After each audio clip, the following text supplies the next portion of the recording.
आज मी वाद उघडणार नाही, आज मी विवेक जागा करणारी गोष्ट सांगणार आहे। गरुड पुराण म्हणतं, जिथे उपकाराची कदर नाही तिथे धर्म हळूहळू मरण पावतो। आपल्या संस्कृतीत गोमाता फक्त प्राणी नाही, ती संयम, पोषण आणि उपकाराचं प्रतीक आहे।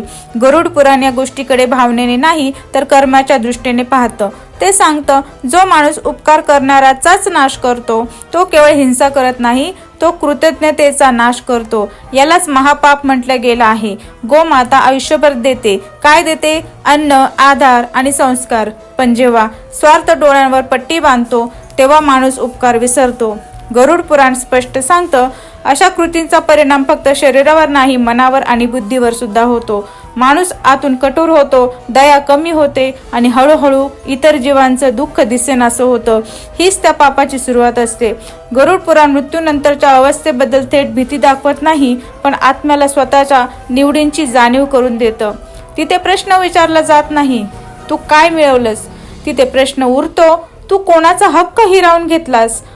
गोहत्या म्हणजे फक्त एका जीवाचा अंत नाही, ती समाजात संवेदनशीलतेचा अंत आहे। आजच्या काळातही गरुड पुराणाची शिकवण लागू होते। जर आपण स्वार्थासाठी कुणालाही त्रास देत असू, कमकुवतचा फायदा घेत असू, तर कर्म नोंद घेतं आणि ती नोंद कधीही पुसली जात नाही। गरुड पुराण इथे थांबत नाही, ते माणसाला सुधारण्याची संधी देतं। ते सांगतं, जो माणूस चूक ओळखतो, दया स्वीकारतो आणि जीवनाला सन्मान देतो, तो या पापाच्या ओझ्यातून हळूहळू मुक्त होऊ लागतो। आज प्रत्येकाला संन्यासी व्हायची गरज नाही। उपकाराची जाणीव ठेवा, प्रत्येक जीवाचा आदर करा, गरज नसलेली हिंसा टाळा, दयेला कमजोर समजू नका, कारण दया हीच खरी ताकद आहे।